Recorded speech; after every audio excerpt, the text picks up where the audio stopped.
Bien, algunas generalidades, ya algo hemos visto en la clase de fisiología cardiovascular. Las arterias del corazón son las primeras arterias de la aorta y se encargan, claro está, de llevar toda la perfusión miocárdica. La derecha e izquierda surgen de los senos aórticos justo por encima de la válvula aórtica y lanzan ramas que irrigan ambas aurículas y ventrículos. ¿No? La válvula aórtica tiene tres valvas y tiene tres senos que la conforman. El seno coronario izquierdo normalmente da origen a la arteria coronaria izquierda. El seno coronario derecho da normalmente origen a la coronaria derecha. Y el tercer seno, que es el seno no coronariano, se llama así porque no da origen a ninguna arteria coronaria. Sin embargo, pueden haber variantes. Ya hemos hablado un poco del concepto de dominancia. Y aquí, como ustedes leen, está dada por la arteria que da la rama descendente posterior. En el 50% de los casos, la dominancia es derecha pura. En un 30% hay dominancia izquierda, es decir, la circunfleja rama de la coronaria izquierda da rama descendente posterior, que es la rama en realidad también llamada interventricular posterior. Y en el porcentaje restante, 20-25%, a veces se brinca un poco, la dominancia es de ambas coronarias, es decir, hay codominancia, porque ambas arterias dan doble circulación a la cara inferior y posterior, habiendo dos arterias descendentes posteriores. Normalmente las grandes arterias son epicárdias, como vamos a ver en dibujos más adelante, y se apoyan sobre la superficie del corazón, pero los vasos más pequeños son intramiocárdicos, perdón, y perforan la musculatura para llevar la irrigación y nutrición a la musculatura cardíaca. Ya esto un poco lo habíamos visto en dibujo en la clase anterior, pero a manera de recuerdo, la coronaria derecha irriga el nodo sinusal e irriga el nodo B como cosas muy importantes, da la arteria marginal derecha y la arteria interventricular posterior o descendente posterior, que a su vez van a irrigar el ventrículo derecho, el ventrículo izquierdo en la cara inferior y el tabique interventricular en el tercio inferior. La coronaria izquierda tiene dos ramas importantes, que es la arteria descendente anterior, que da dos ramas, dos tipos de ramas importantes, que son las diagonales y las perforantes septales. Las perforantes septales van a irrigar el ventrículo izquierdo y los dos tercios anteriores del tabique interventricular. Las diagonales van a irrigar fundamentalmente la pared lateral del ventrículo izquierdo. Em, la circunfleja, que es la otra rama, va también a la pared lateral, pero también a la superficie posterior del ventrículo izquierdo, ¿no? Entonces van a irrigar las zonas que quedan sin irrigación y en un 40% de los casos también dan irrigación al nodo sinusal.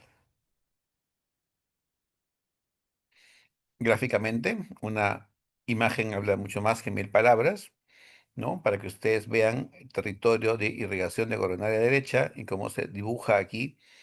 Estas imágenes son extrapoladas del ecocardiograma. Aquí arriba nosotros hablamos de tercio basal, tercio medial y aquí abajo de tercio apical, ¿no? La punta es fundamentalmente irrigada por descendente anterior. La región medial tiene descendente anterior, tiene circunfleja y tiene coronaria derecha, ¿no? Al igual que la porción basal que también tiene irrigación fundamentalmente de coronaria izquierda en la mitad del perímetro miocárdico, un poco de la circunfleja, lo cual hace que la izquierda irrigue fundamentalmente los dos tercios del el ventrículo izquierdo y la coronaria derecha irriga la pared inferior y posterior del ventrículo izquierdo. Y eso es importante para luego mirar electrocardiogramas y ver cuándo hay infarto y de dónde es, ¿no? Algunas cosas funcionales, el flujo promedio coronario es 225 mililitros por minuto, que es más o menos 4 a 5% del gasto cardíaco total. Cuando uno hace ejercicio, el gasto cardíaco aumenta 4 a 7 veces. El trabajo cardíaco aumenta entre 6 y 9 veces y el flujo coronario entre 3 y 5 veces, mejorando la eficiencia del músculo cardíaco.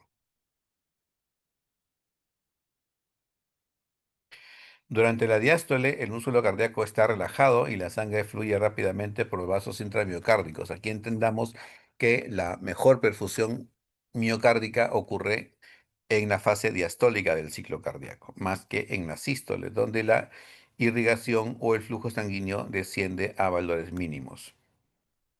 Y obviamente el ventrículo derecho, a tener menor masa muscular y a tener menos fuerza de contracción, en teoría, tiene cambios menos marcados que los que hemos comentado aquí en el ventrículo izquierdo. ¿Cómo es la historia natural de la enfermedad coronaria? La historia coronaria, la historia natural de la enfermedad coronaria empieza en gente tan joven como ustedes, que están sentados allí, bueno, sentados, echados, no lo sé, dependiendo de cómo estén ustedes atentos a la clase. Y la idea es que eh, en ese contexto empieza a formarse alguna inflamación endotelial, en general de todo el árbol arterial del organismo, y esa inflamación va a dar pie a que empiezan a depositarse partículas de colesterol en la región subendotelial. Y es así como empieza a desarrollarse la placa de ateroma. Esa parte en la cual todavía nosotros estamos formando plaquitas de ateroma va a estar enmarcada dentro de lo que es una fase totalmente subclínica, ¿no? Y puede evolucionar a muchos factores, ¿no? Puede pasar que el tiempo evolucione en años y entonces nosotros vamos a encontrar de repente a un paciente que viene con alguna dificultad a la cual evaluamos y podemos encontrar un diagnóstico de enfermedad coronaria. Ese diagnóstico de enfermedad coronaria nos va a llevar a varios caminos: tratamiento médico, tratamiento de intervención, que incluya posibles revascularizaciones. Si es que el paciente tiene este proceso de revascularización, bueno, entonces va a entrar a un proceso de riesgo conocido con el cual se va a medicar y va a seguir un camino que el cardiólogo le va a indicar. Otros que no van al chequeo y que no se encuentran con la enfermedad van a debutar de repente con un síndrome coronario agudo, ¿no? Y luego van a ir a controles. Podemos llegar a los 12 meses después del síndrome coronario agudo. Este paciente puede seguir su camino con tratamiento, pero si es que el paciente no controla factores de riesgo y tiene cambios en el estilo de vida subóptimos, y no tiene un tratamiento médico tampoco óptimo, posiblemente el paciente evolucione hacia un nuevo síndrome coronario agudo, quizás tenga que llegar a una nueva revascularización y nosotros valoraremos su riesgo otra vez 12 meses después. En otro contexto, el paciente que tenga menos riesgo, que sí se controle, que haga lo posible por tener una dieta adecuada, también podría desarrollar un síndrome coronario agudo e igualmente ir a revascularización, en el cual tendríamos que también chequear su pronóstico a largo plazo. Entonces, en el camino tenemos diferentes vías que nos van a llevar a tener un paciente de diferentes maneras, en el cual siempre tenemos que hacerle seguimiento idealmente. El médico siempre tiene que estar atento a lo que pueda ocurrir con cada persona. Algunos conceptos que hay que conocer. Arteriosclerosis viene del griego ateros, que es duro, ¿no? Y en general la arteriosclerosis se refiere a la dureza y engrosamiento normal de las paredes de las arterias por la formación de placas de ateroma. Placas que al comienzo son blandas, que luego se calcifican y generan pues la dureza de la pared arterial. Se deposita material lipoide, se deposita calcio, se produce inflamación y se genera este proceso, ¿no? Ustedes pueden apreciar aquí, ¿no? Una gran placa de colesterol, la luz arterial reducida a una pequeña, eh, pequeño pase de la arteria, pero tenemos mucha más masa de ateroma con una membrana que lo recubre. Y aquí prestar atención a la membrana en diapositivas más adelante. Desde aquí tenemos una arteria sana que se empieza a inflamar. Ustedes en sus 20 años deben estar aquí, en esta fase. Esto es para los más jóvenes. Luego, conforme van pasando el tiempo, se van graduando de médicos, están más o menos por aquí. Cuando ya están en la especialidad, están más o menos ya formando una plaquita como esta, ¿no? Y hacia la quinta o sexta década de la vida, muchas personas tienen por lo menos una placa de colesterol en alguna parte de su cuerpo, en alguna arteria.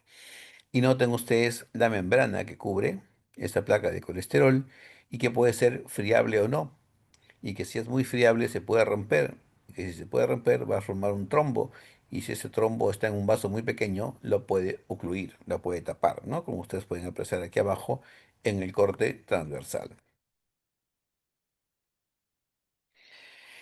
¿Qué factores de riesgo nos llevan a tener estos problemas de aterosclerosis? Bueno, a la cabeza, los primeros que ven aquí, hipertensión, diabetes, dislipidemia, tabaquismo, y ahora se está agregando este quinto que es la obesidad.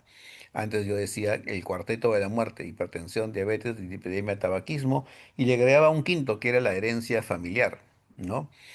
Entonces,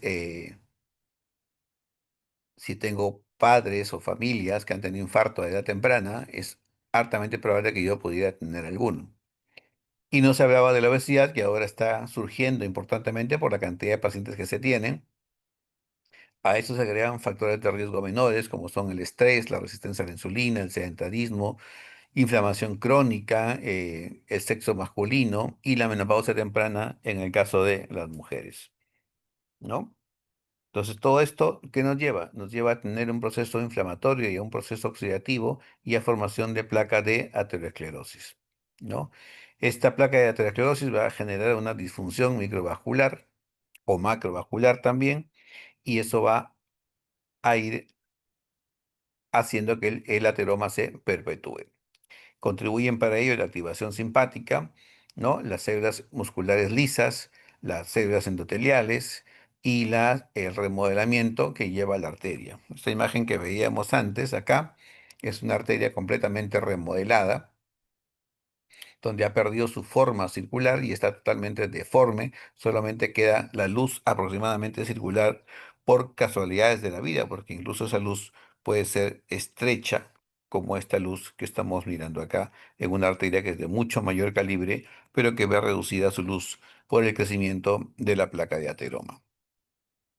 Entonces, mirando un poco más los factores de riesgo cardiovascular, hablamos de hipertensión, ¿no? Esta cifra era una cifra que se manejaba hasta hace algunos años atrás. Ahora nosotros hablamos de hipertensión por arriba de 120/80, ¿no? Y tenemos hipertensión estadio 1 cuando tenemos entre 120 y 130, según las nuevas guías de hipertensión, y entre 80 y 90 para la presión diastólica. El tabaquismo no tiene ningún sentido. La enfermedad coronaria es 2 a 6 veces más frecuente en fumadores, y los beneficios de dejarla de fumar se aprecian a los 12 meses de haber suspendido el tabaco. El colesterol es muy importante. 200 de colesterol a más ya es riesgo importante que hay que controlar, al igual que los triglicéridos, mismo valor. Si es más alto, más riesgo, ¿no? Luego tenemos el colesterol HDL, que es el colesterol, como ustedes ven aquí, angelical, el colesterol bueno, ¿no? Transportan los lípidos desde las arterias hasta el hígado, es decir, lo sacan de las arterias para eliminarlo en el hígado y a través del hígado por la bilis, ¿no? En estas palabras, disminuyen o protegen de la aterosclerosis. Pero el diablo, el colesterol malo, contiene más colesterol que cualquiera de las lipoproteínas y muestran afinidad por las paredes arteriales. Es decir, el sentido del transporte del colesterol LDL es de hígado hacia las arterias. Idealmente, nosotros tenemos que mantener valores bajos de LDL, puesto que los valores altos se asocian con aterosclerosis. Ya hemos hablado de la obesidad como factor de riesgo importante. La obesidad se asocia mucho a hipertensión y diabetes, ¿no? Y también hay que evaluar patrones de estrés y patrones de conducta que nos van a generar también riesgo cardiovascular. La edad es inexorable. Ustedes han empezado su clase hace 15 minutos, y hasta ahora estamos 15 minutos mayores, y cuando terminemos será aproximadamente una hora mayor, y entonces eh, la edad hace que nosotros tengamos proporcionalmente más tendencia a tener placas de colesterol. ¿no? Y aún así, el infarto se produce en hombres de raza blanca de edad media. En cuanto a sexo, cuando las personas pasan de 65 años en ambos géneros, ¿no? Es un factor de riesgo importante y obviamente lo que ya habíamos mencionado, la historia familiar y la herencia. Cuando uno llega a un procedimiento invasivo como el cateterismo, lo que vamos a encontrar, lo que la flecha señala, es una obstrucción de la arteria coronaria, ¿no? Esta es la arteria descendente anterior y aquí ustedes ven un calibre mucho más homogéneo y amplio, ¿no? Como el del comienzo, pero en esta zona está estrechada porque hay una placa de colesterol y con las justas logra pasar un poquito de flujo sanguíneo y posiblemente este paciente esté teniendo angina. Esta es en la coronaria izquierda, pero aquí ustedes pueden ver la misma placa o parecida en la arteria coronaria derecha, ¿no? Lo que vendría a ser el tercio medio. Aquí también una obstrucción de la misma arteria descendente anterior y aquí otra en una aproximación y un zoom, ¿no? Donde se aprecia además presencia de un coágulo. Esta flecha larga señala un coágulo y esta cabeza de flecha muestra la obstrucción que posiblemente se ha roto la membrana que cubre la placa de ateroma y forma el trombo como habíamos visto en fotos previas. Observen ustedes aquí esta pequeña película. Miren aquí la placa de colesterol. Aquí se está produciendo un infarto. Y noten ustedes que hay una sombrita negra que se desprende de aquí y migra distalmente, ¿no? Sigan el recorrido del punto rojo y ustedes ven cómo esa sombrita se desplaza. Ese es un trombo que se está desprendiendo de aquí y está migrando distalmente para embolizar más allá y obviamente a donde quede enclavado el trombo, ahí se va a producir un pequeño infarto de toda el área más allá de la arteria que ya no va a dar sangre porque se queda tapada. ¿Qué hay en la fisiopatología? Se debe a una demanda miocardio de oxígeno que supera el aporte y que llega a través de las arterias coronarias, arteriosclerosis. Obviamente es una obstrucción mecánica, pero el espasmo arterial es una obstrucción dinámica en la cual la arteria se cierra sin que necesariamente haya una placa de ateroma. E hipoxemia grave, que es cuando posiblemente a estos mecanismos previamente descritos se agregue anemia. No llega suficiente cantidad de transportadores de oxígeno y entonces igual vamos a tener hipoxia o hipoxemia e isquemia consecuente. ¿No? Y aquí para detallar más estos mecanismos, miren ustedes las arterias coronarias epicárdicas, que son las más grandes de las cuales habíamos conversado, se enferman con placas de colesterol, hacen aterosclerosis, ¿no? Y entonces estas placas pueden seguir diferentes caminos, camino de placa estable o camino de placa inestable o vulnerable. ¿No? En el caso de la placa estable, esta va a reducir el flujo coronario regional y en general va a producir isquemia o angina de pecho cuando haya demanda de mayor cantidad de oxígeno. Lo otro es la placa vulnerable, que habitualmente se rompe y que la ruptura genera trombosis y que la trombosis genera disminución e incluso abolición del flujo coronario con la presentación clara de un síndrome coronario agudo. De otro lado, la obstrucción dinámica, que son las lesiones vasoespásticas, ¿no? Que pueden ser transitorias y focales, y eso es lo que configura lo que conocemos como angina de Prince-Metal, o pueden generarse de manera persistente, ¿no? Con un vasoespasmo sostenido, llegando a producir hasta un infarto al corazón. Pero esto es lo que corresponde a más o menos las arterias grandes. Pero ¿qué hay con las arterias pequeñas, que son las que les comenté, penetran el músculo y lo perforan para llevar irrigación? También se enferman con placas de colesterol, pero al ser tan pequeñas no se pueden visualizar las obstrucciones claramente. Entonces el paciente puede llegar con dolor de pecho y se le hacen estudios y uno puede mirar el galerismo que es aparentemente normal, ¿no? Pero además de esto, lo que uno va a encontrar es disfunción de estas arterias, ¿no? Hay una fisiología coronaria alterada que hace que haya un flujo sanguíneo miocárdico también alterado y se encuentra fundamentalmente en pacientes con factores de riesgo.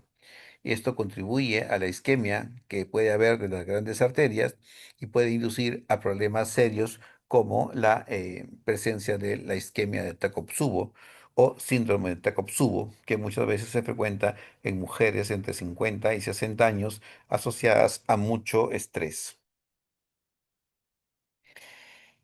Ahora, ¿estos mecanismos se presentan separadamente? No, estos mecanismos pueden coexistir claramente.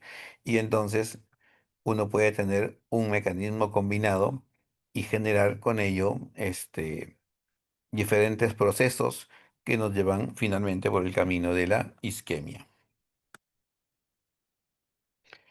Pero hemos venido hablando de isquemia, angina, enfermedad coronaria estable. Definamos un poco qué es eso, de qué se trata. La angina, en realidad, es una palabra que quiere decir dolor. Es un sinónimo de dolor. Y cuando el paciente tiene una angina estable, usualmente esa angina puede inducirse por ejercicio o por estrés emocional, es decir, es reproducible. Aunque también podría producirse de manera espontánea, aparentemente espontánea, cuando uno se expone al frío, cuando uno está teniendo una obstrucción más o menos importante que genera isquemia e hipoxia, pero que no se detecta en el reposo y se desencadena en estas condiciones. Hay circunstancias en las cuales el paciente no refiere necesariamente dolor, pero ustedes pueden encontrar a una persona mayor, por ejemplo, que se agita cuando camina o que se queda dormido por la tarde, ¿no? Sin decir mayor cosa. Y entonces estas circunstancias que hacen pensar en algo del corazón o de repente al que está un poco distraído no lo lleva a pensar en eso, se conocen como equivalentes anginosos. ¿No? ¿Cómo detectamos eso? Porque obviamente cuando uno tiene un paciente que podría perder el sensorio estando ahí sentadito o quedándose dormido, como decía, o que se cansa cuando camina, uno le hace estudios para justamente estratificar riesgos, ¿no? Si hablamos de la enfermedad coronaria, vamos a estratificar riesgo isquémico. En ese contexto, nosotros hacemos estudios que vamos a ver más adelante para ver si es que el paciente tiene algo que nos indique que puedan haber obstrucciones coronarias. También hay que mirar, haciendo la historia, si el paciente es un paciente coronario conocido que está en tratamiento y que se mantiene asintomático en reposo, pero que de repente en ejercicio puede hacer angina, o son aquellos pacientes que debutan, ¿no? Y que están por primera vez yendo a una consulta con sintomatología de angina o de equivalente anginoso.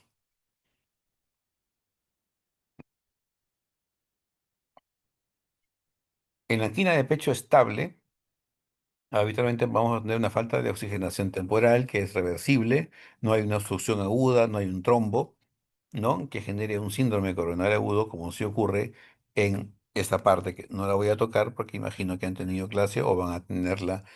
Si no ha sido ayer, va a ser mañana.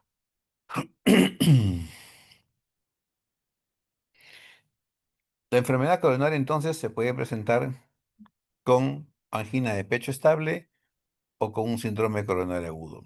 Cualquiera de las dos circunstancias puede mirar hacia lo que es propiamente un síndrome coronario agudo con angina inestable o con infarto de, ya sea con elevación del segmento ST o sin elevación del segmento ST. ¿Qué hacer entonces cuando un paciente se presenta así a la consulta? Bueno, primero tenemos que evaluar si es que el paciente tiene o no angina inestable. Si estamos pensando que es esto, hay que seguir las guías de atención de esta condición. Si es que el paciente no tiene eso, hay que buscar comorbilidades que puedan alterar su estilo de vida, ¿no? Hay que mirar si es que la revascularización va a ser útil, ¿no? O no va a ser útil, o solamente nos vamos a dejar en tratamiento médico. Para eso hacemos electrocardiograma de reposo, le pedimos su bioquímica, su placa de pulmones, ¿no? Le hacemos una ecocardiograma y miramos cómo está su fracción de eyección. De acuerdo a la fracción de eyección, nosotros podemos sonar caminos. Si esta es baja o reducida, entonces tenemos que ir a mirar probablemente la evaluación de pacientes con falla cardíaca. De otro lado, podemos evaluar la probabilidad pretest de tener una enfermedad coronaria y que esta sea la que explique el dolor de pecho. Entonces, de acuerdo a eso, igual tenemos que ir a la guía que nos lleva hacia ese tratamiento. Entonces, cuando un paciente tiene dolor de pecho que nosotros sospechamos que puede ser por enfermedad coronaria, nosotros con los factores de riesgo estamos catalogándolo como que tiene baja probabilidad de enfermedad coronaria obstructiva o alta probabilidad de enfermedad coronaria obstructiva. Si nosotros encontramos un paciente que tiene baja probabilidad, probablemente eh, tengamos que ir a pruebas desde inicio de cero, que vamos a ver también en las siguientes diapositivas, y podamos terminar en una tomografía coronaria. ¿No? Una tomografía coronaria es una prueba anatómica. Y quizás, si es que encontramos alguna lesión en estas arterias, tengamos que ir a una prueba funcional, ¿no? Pruebas de imágenes que sean funcionales para mirar si es que lo que se encuentra en la tomografía coronaria realmente esté generándonos una sintomatología que explique la molestia del paciente. De otro lado, si nosotros tenemos pacientes de alto riesgo y las pruebas funcionales salen positivas, ya tenemos que ir a una prueba mucho más invasiva para hacer una angiografía coronaria. Cualquiera fuera el caso, tenemos que elegir la terapia apropiada basada en los síntomas del paciente y en los hallazgos de los estudios invasivos. Otros conceptos que hay que precisar aquí son básicamente si es que el paciente tiene o no angina, es decir, lo que quiero en realidad comentarles a ustedes es que no todo paciente que tiene dolor de pecho es necesariamente angina. Cuando el paciente llega a emergencia y el emergencista lo ve, el paciente le dice, me duele el pecho, el emergencista está asumiendo que es una angina de pecho y llama al cardiólogo. Entonces, para que eso nos quede claro, una angina de pecho, que es típica, tiene que cumplir tres características. Ser un dolor opresivo, ¿no? Que esté en el centro del pecho, que se irradia al cuello, o a la mandíbula, o a los hombros, o a los brazos y que habitualmente se ha precipitado por un ejercicio y que necesariamente alivia con nitratos de tipo sublingual en 5 minutos, según la guía que estamos leyendo aquí. En el Perú, nosotros usamos una pastilla que se llama Isorvide sublingual, pero que el tiempo de acción demora un poco más y entonces lo podemos prolongar hasta 10 o 15 minutos, pero eso es en el Perú. Si ustedes van a otros lugares y encuentran nitroglicerina sublingual, entonces tienen que ceñirse a estos 5 minutos. Un paciente puede llegar con dolor de pecho y hacer sugestivo de angina, pero si tiene solamente dos de estas tres características, posiblemente podría ser una angina, pero no es característica. Y a eso lo llamaremos angina atípica. De otro lado, si tiene una o ninguna de estas características, pues sencillamente será lo que nosotros llamamos comúnmente un dolor torácico no coronario. Es decir, no es para el cardiólogo y el emergencista tiene que seguir buscando por qué le duele al paciente. Esta otra tabla nos muestra la clasificación de la Sociedad Canadiense Cardiovascular de la gradación de la angina del esfuerzo. ¿No? A grosso modo, lo que dice aquí es que angina de tipo 1 es angina que se presenta a grandes esfuerzos, angina de tipo 2 es angina que se presenta a medianos o moderados esfuerzos, angina de tipo 3 es la angina que se presenta a pequeños esfuerzos. Y la angina de tipo 4 es la angina de reposo, es decir, el paciente está sentado como ustedes ahorita y con solo escuchar la clase le está doliendo el pecho porque la clase es un estrés, está aumentando el consumo de oxígeno por el miocardio y su corazón tiene las arterias tan obstruidas que no lo tolera. ¿Qué otras causas entonces producen dolor de pecho que no sean angina? Aquí ustedes las pueden mirar. Tenemos dolores no cardíacos, gastrointestinales, pulmonares, musculoesqueléticos, psicogénicos, ¿no? Pericárdicos, de angina microvascular, de espasmo coronario, de puentes intramiocárdicos, de síndromes X, de flujo lento coronario, de falla cardíaca diastólica, en fin, cualquier causa que pueda explicarnos, ¿no? Las características de un dolor de pecho. La prevalencia eh, es mucho más en hombres que en mujeres, ¿no?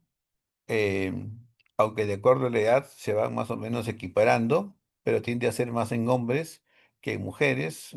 Gente más joven, 4 a 7%; en gente que pasa a los 65, 12 a 14%; y las mujeres, como les decía, nos van alcanzando a medida que ellos van llegando a la edad de 65 años.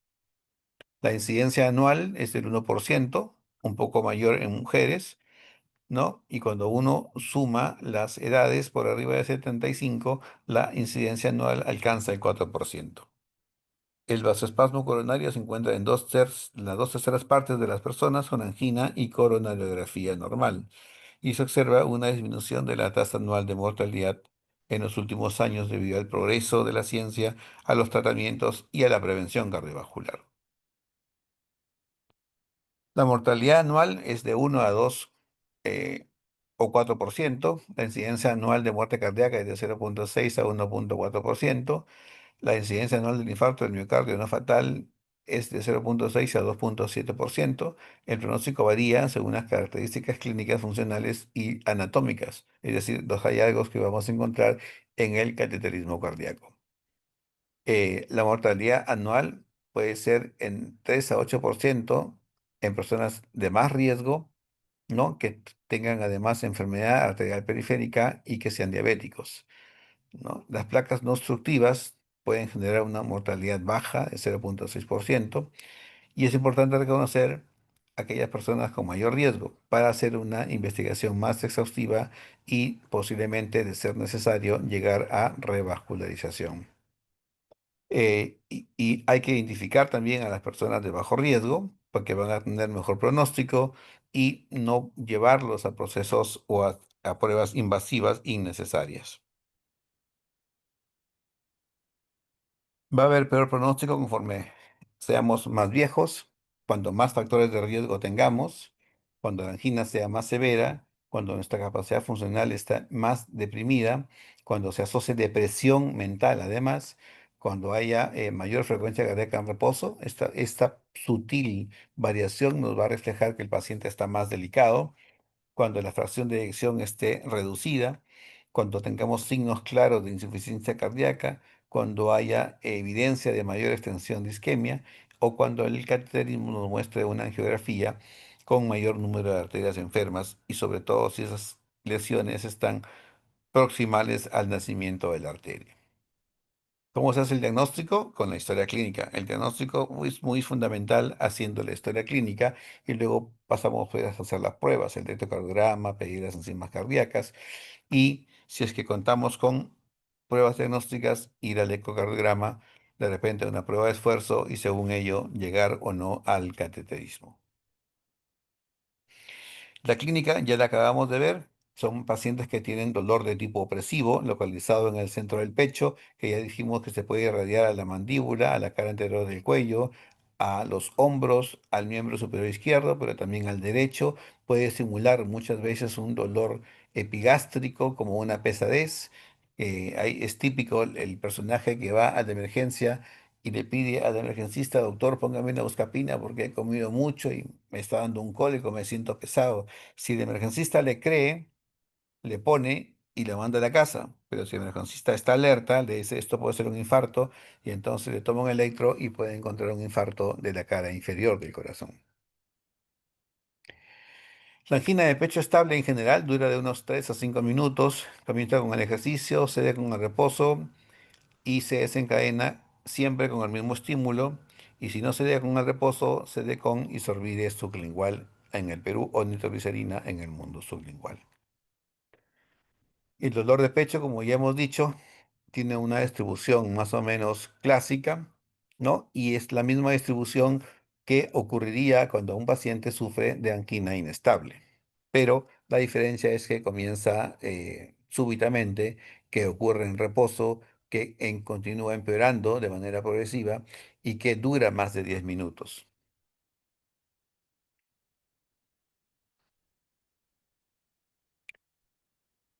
Esta diapositiva es relacionada al síndrome coronario agudo, así que no la vamos a mencionar, vamos a pasar. Igualmente al paciente hay que pedirle enzimas, electrocardiograma y eco, ¿no? Pero en lo que concierne a nosotros, de lo que es enfermedad coronaria crónica, nosotros tenemos que mirar ¿Qué hacer con estos pacientes que nos llegan? Ya hemos dicho sumeramente lo que habría que realizarles, pero aquí tenemos las guías que nos orientan mucho mejor. Todo paciente que te llega a la consulta refiriendo dolor de pecho y si ese dolor de pecho además es sugestivo de angina, requiere un electrocardiograma de reposo de todas maneras de dos derivaciones. Luego de eso, el paciente, si es que tiene un episodio claro de dolor o si es que hay un electrocardiograma que muestre alteraciones, entonces tenemos que ir a buscar otros estudios mayores que nos demuestren la presencia de enfermedad coronaria.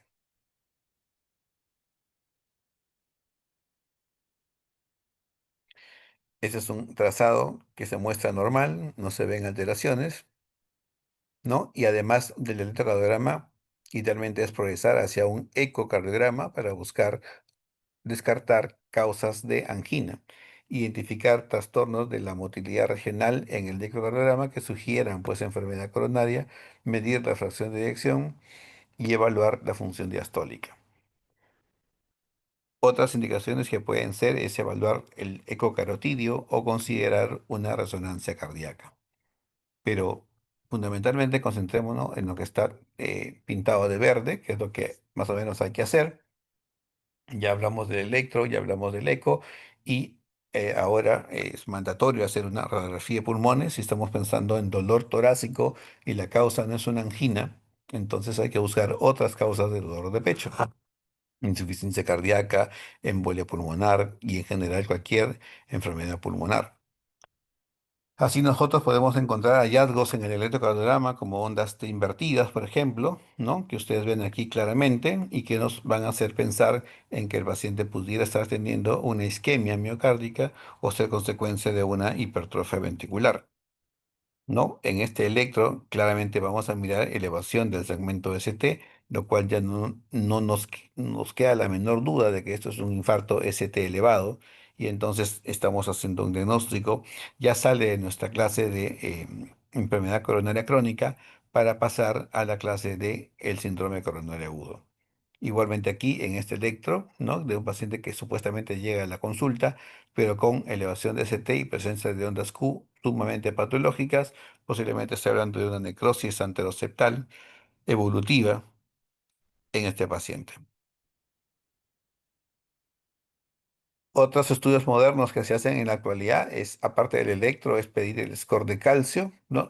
Un score de calcio normal tiene 0 unidades Aganston y se considera ahora normal hasta unas 100 unidades, aunque ya está la polémica que entre 0 y 100, el hecho de encontrar 10%, 20% o 10 unidades Aganston significa que hay calcio y significa que hay enfermedad coronaria.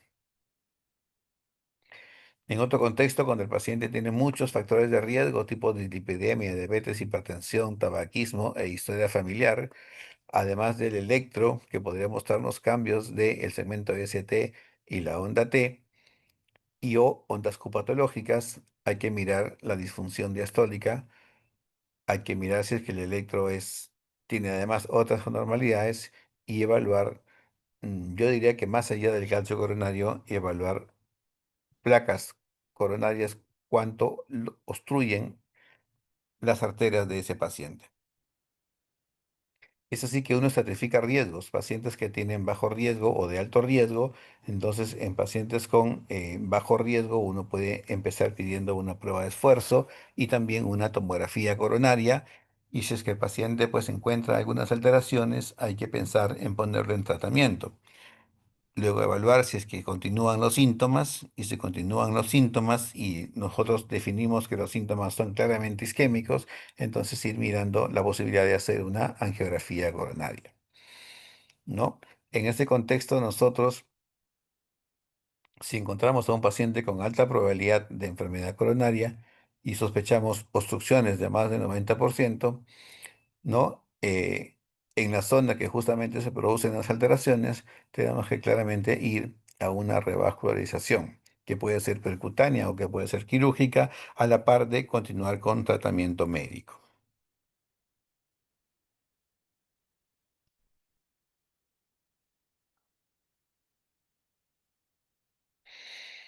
Las guías nos llevan de frente a tomar una tomografía coronaria. Si el paciente tiene claramente angina, hemos recordado las guías, las características del dolor típico. Si es un dolor típico y cambios en el electro, tomografía coronaria, ¿no? Y si es que el paciente tiene este, un electro normal, tendremos que ir a otras pruebas menores para certificar su riesgo. Las pruebas, como ya hemos venido viendo hasta el momento, son pruebas anatómicas, como es la tomografía coronaria, o pruebas funcionales. ¿Cuáles son las pruebas funcionales que tenemos nosotros? Son la más sencilla, es la prueba de esfuerzo. Luego podemos tener nosotros la prueba de ecocardiograma con estrés, la prueba de perfusión miocárdica y también en algunos centros en Perú, porque en el mundo ya se hace, también contar con una prueba de estrés por resonancia cardíaca. Si es que las pruebas funcionales y la prueba anatómica salen positivas, tenemos que ir a una angiografía invasiva para ver juntamente dónde están las obstrucciones y si es que hay posibilidades de desobstruirlas, ya sea percutáneamente o con bypass coronario. La curva enzimática que ocurre habitualmente en presencia de un síndrome coronario agudo se eleva la CPKMB, que dura 3 4 días máximo, y luego hace un pico importante de la troponina para ir bajando gradualmente hasta 2 semanas por lo menos. El ecocardiograma nos ayuda mucho. Y si llegamos al cateterismo, el cateterismo puede hacerse por vía inguinal o por vía radial.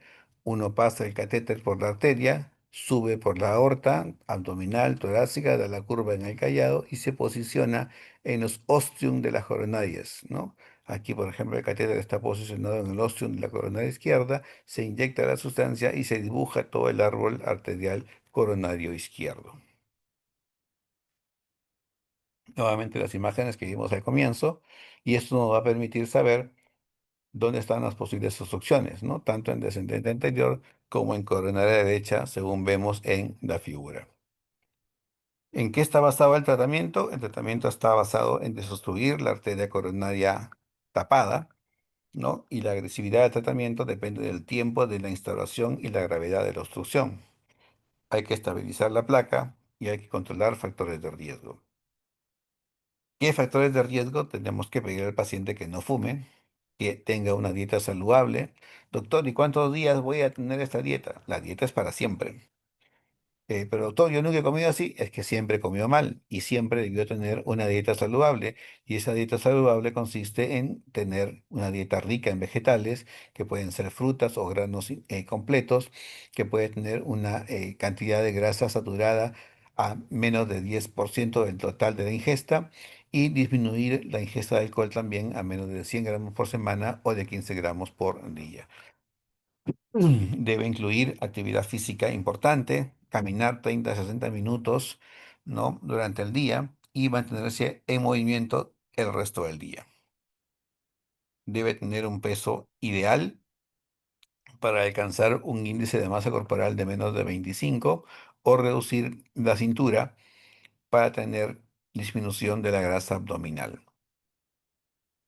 Doctor, pero yo siempre he pesado una persona de 80, de 1,80 m, y yo siempre he pesado 100 kilos.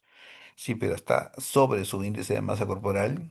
Una persona de 100 kilos, de 1,80 m, está más o menos en casi 30. Estamos bordeando la obesidad. Pero ellos se justifican que siempre han sido así. O te van a decir, no, yo soy de huesos pesados, por eso mi peso es así.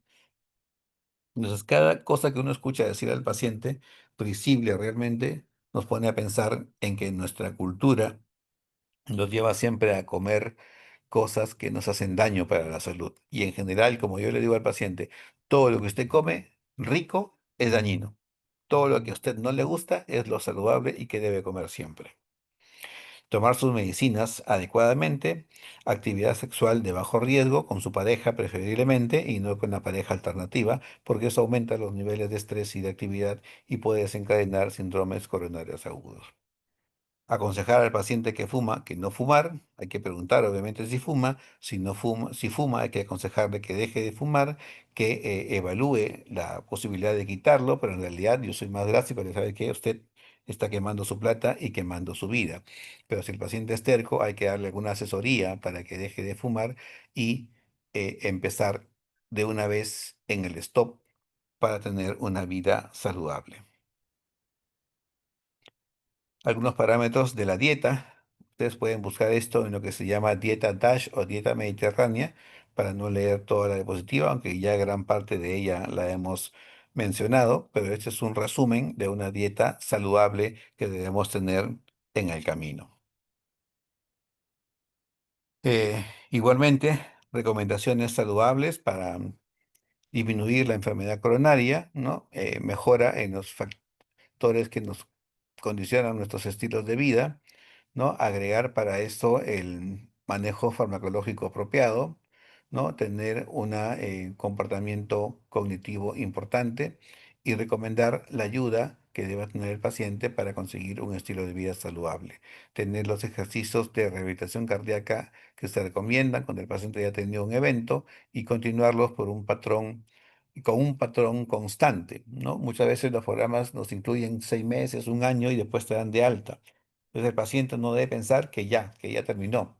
No, la idea de estos programas es que ustedes aprendan un tipo de ejercicio que deben continuar cuando están en la casa y perpetuar para siempre, ¿no? Obviamente también hay que hacer pues, sus consultas con el cardiólogo, con el médico general, con las enfermeras, con los nutricionistas, con los fisioterapistas, para tener las recomendaciones necesarias.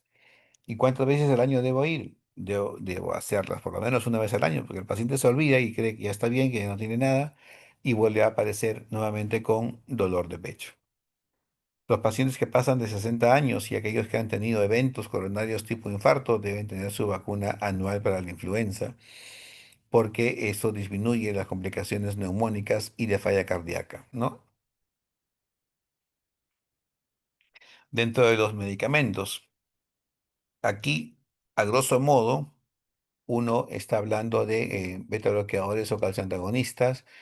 Uno puede agregarle medicamentos de tipo aspirina o clopidogrel, según sea el caso. Ahorita hay una gran polémica por los beta bloqueadores debido a que han hecho estudios en pacientes con infarto y han resultado un estudio que no es favorable y el otro que sí es favorable. Entonces, probablemente en la guía siguiente estas recomendaciones van a cambiar, ¿no? Y hay que estar atento siempre a el plan de tratamiento que uno va a continuar. Si uno va a usar medicamentos para el mantenimiento crónico de estos pacientes, hay que mirar si el paciente viene usando clopidogrel o prasugrel, que no tenemos ya en el país, o rivaroxaban, que sí hay, o ticagrelor, que se usa en el paciente inmediato de un infarto agudo cardíaco.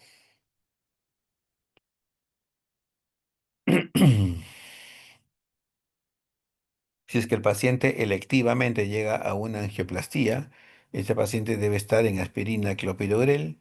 La aspirina puede variar entre 75 y 100 miligramos y el clopidogrel puede variar entre 75 y 300 miligramos, habiendo muchas veces recibido una dosis de carga que llega hasta 600 miligramos, que se puede dar por única vez o como dice aquí, que puede llegar hasta 5 días o más, pero usualmente no pasan de una semana en el cual ya bajan la dosis a 150 o 75 miligramos diarios.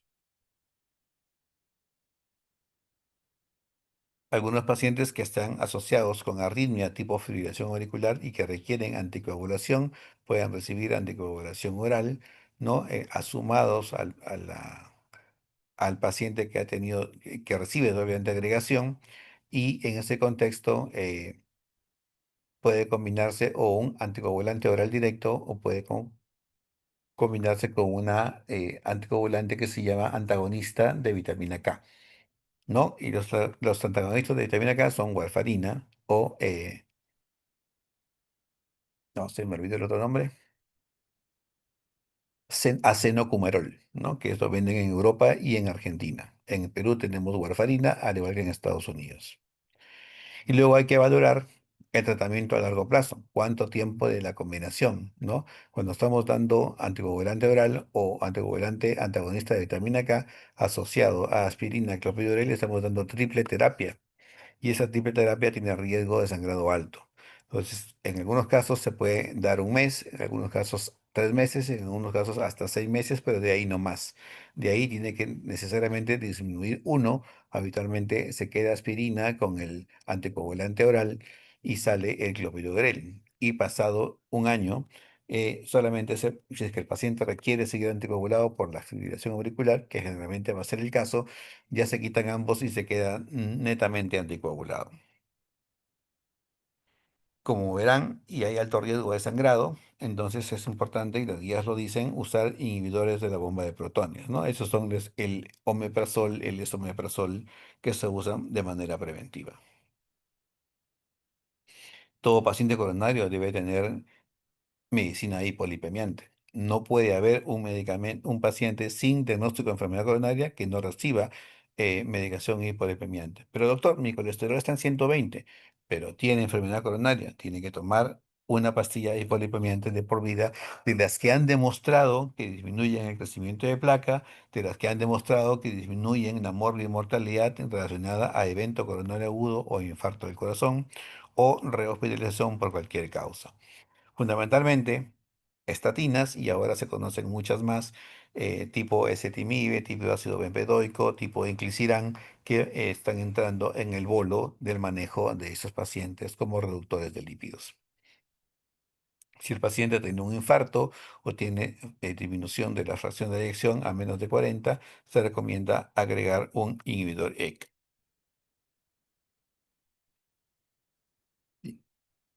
Los betabloqueadores son una droga de la polémica que les acabo de comentar, más aún si la fracción de eyección está por arriba del 40%. Si está por debajo del 40%, no hay duda, hay que usar un betabloqueador.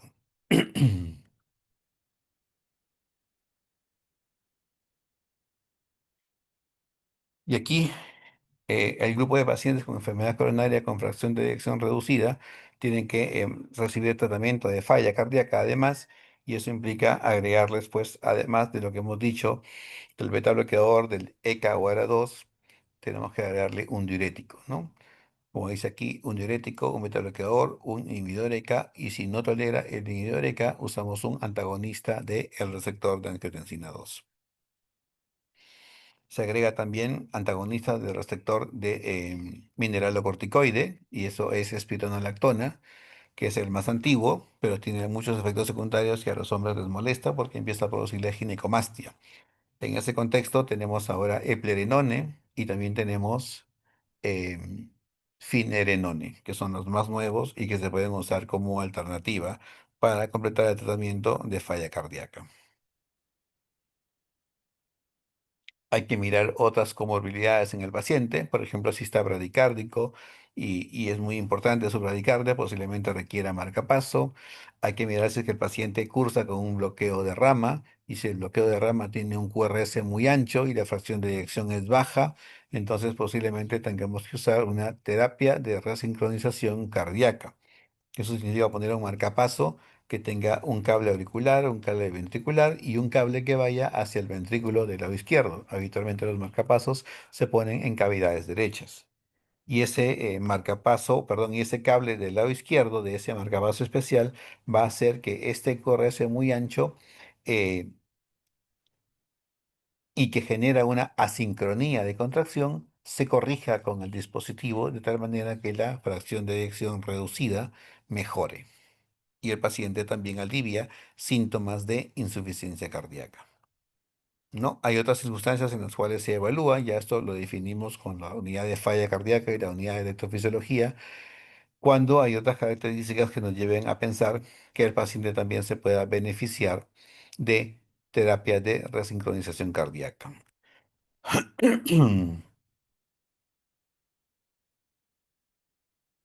Hay que manejar todas las comorbilidades, no solamente hay que manejar la isquemia o la falla cardíaca, hay que mirar si el paciente es hipertenso, si tiene hiperlipidemia, si es diabético, si tiene anemia, si es obeso. Hay que trabajar en que el paciente deje de fumar, en cambiarle sus estilos de vida. Y si es que el paciente tiene o ha tenido reciente revascularización miocárdica y la angina de pecho persiste, hay que agregarle ya drogas antianginosas, ¿no? Entonces, todo esto nos debe llevar a secuencias de tratamiento, y esta diapositiva lo que trata de mostrarnos es cómo es el seguimiento, ¿no? A 3 meses, 6 meses, un año, en las diferentes circunstancias, de acuerdo a las estratificaciones del score de riesgo y a cómo va variando también el electrocardiograma que se le hace al paciente en cada una de las consultas que tiene. ¿Cómo hacemos el seguimiento? Además del electrocardiografía en reposo, podemos hacerle una prueba que induzca isquemia, una prueba funcional, o si es que el paciente sigue con alto riesgo, después de todo lo que ya hemos hecho, nuevamente le planteamos la opción de hacerle un siguiente cateterismo y ver en qué más se le puede ayudar. El cateterismo es una prueba invasiva que ingresa un catéter en el cuerpo del paciente, hace el diagnóstico, como las imágenes que ya hemos visto, y se encuentran imágenes que se puedan hacer angioplastía coronaria. Entonces nosotros pasamos otro catéter especial que tiene un globito en la punta. Ese globito en la punta puede tener muchas veces una especie de dispositivo que se llama stent. Y ese stent va comprimido, el globito entra comprimido, el stent va comprimido, se posiciona en el lugar de la obstrucción y luego se infla el globo a presión, lo cual expande el stent y lo impacta contra estas paredes arteriales. Esas paredes arteriales se ensanchan, el stent queda muy bien extendido e implantado, impactado, y en consecuencia se recanaliza la arteria. ¿No? Entonces ustedes ven aquí una arteria tapada, obstruida, tiene una, dos, tres y aquí está adelgazada y luego de haberle puesto un stent grande, miren cómo la arteria queda prácticamente bien recanalizada, el flujo coronario es bueno, mejora tremendamente y el paciente posiblemente disminuye sus síntomas. En la imagen anterior no se veía el stent, pero aquí ustedes lo pueden ver. ¿No? Es una especie de resorte que va, como les decía yo, comprimido en la punta del globo. El globo se infla a presión desde fuera a 8, desde 8 hasta 13, en algunos casos hasta 16 atmósferas. eh, Oprime la placa contra la pared arterial, impacta el stent y recanaliza la arteria. Cuando ya no se puede hacer angioplastía y no se puede hacer la apertura de la arteria por vía percutánea, uno le lleva al paciente al cirujano de corazón para que con corazón le haga un bypass coronario. Y ustedes están viendo aquí la gráfica del bypass que le ponen haciendo un huequito en la aorta, suturan ahí la arteria y esta arteria luego se une a la arteria coronaria. Aquí estamos haciendo una derivación de mamaria. La mamaria, recuerden ustedes, viene por la cara interior de la pared torácica. Lo que hacemos es despegarla de la pared torácica, la cortamos, el segmento distal lo ligamos y el segmento proximal lo unimos aquí a la arteria descendente anterior, que generalmente es la arteria más importante del corazón, la arteria de la vida, y es a donde se recibe justamente el bypass. Aquí ustedes ven la anastomosis, ¿no? Del bypass a la arteria coronaria, después de la placa de obstrucción, ¿no? Que va a revascularizar, que va a llevar la sangre hacia el corazón. Aquí están los dispositivos, ¿no? Que van a trabajarse en la placa, que entran comprimidos, que se expanden y luego quedan impactados. El tratamiento entonces es estabilizar la placa con antiagregación y anticoagulación si fuera el caso, controlar los factores de riesgo como ya hemos visto y evaluar la expectativa de vida del paciente. ¿Qué hacer cuando el paciente tiene un cáncer activo? Pues hay que mirar primero cuál es su pronóstico de vida con el cáncer. Si el pronóstico de vida es de menos de un año, habitualmente se decide hacer solamente tratamiento médico y no hacer ningún tratamiento de intervención. Pero por el contrario, si es que el paciente tiene una expectativa de vida de 12 meses a más, entonces al paciente se le da todo lo que tenga que recibir para abrir su arteria y disminuir su angina.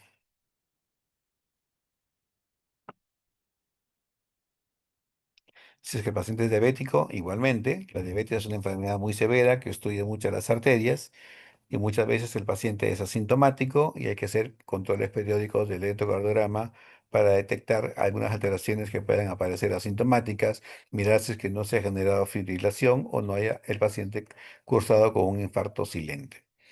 Usualmente es recomendable agregar inhibidores ECA a estos pacientes para disminuir su pronóstico cardiovascular, su mal pronóstico cardiovascular y mejorar su protección renal.